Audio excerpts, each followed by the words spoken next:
Hey there, I'm Bernie.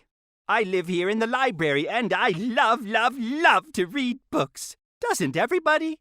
Oh, I love to read all kinds of books. Some have stories that writers make up. Those are called fiction books. Like this one, The Golden Bird. That's one of my favorite fairy tales. It's about a tree that grew golden apples. Oh, I love apples! Almost as much as I love to read. Books that give true information about real people or events or places are called nonfiction. Here's a nonfiction book I just finished reading about Benjamin Franklin. Benjamin Franklin loved to read, too.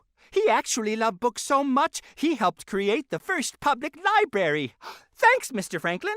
One of the things I love about reading is that it exercises my mind. Oh, and my body.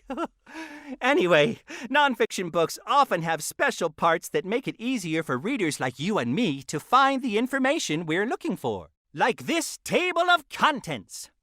You'll always find the table of contents at the beginning of the book.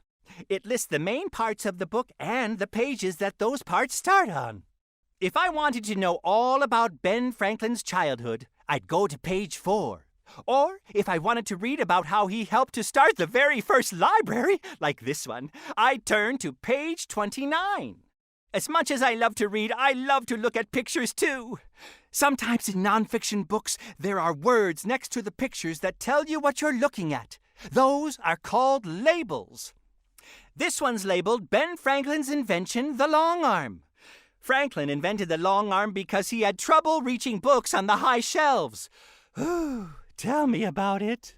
Some pictures have extra information underneath so the reader understands what's happening in the picture. That's called a caption.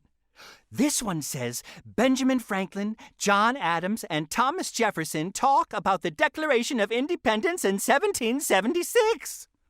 Some nonfiction books have tables or charts. They make it easy for readers to quickly see how things are related to each other. Ooh, here's a table called Ben Franklin's Inventions. At the top of the table are words that tell what kind of information is in the table. Those are called headings. Wow! Ben Franklin invented swim fins in 1717, when he was only 11 years old. Sometimes nonfiction books have words in them a reader doesn't understand. In the back of some nonfiction books, you can find a list of those words and short explanations of what they mean. It's called a glossary.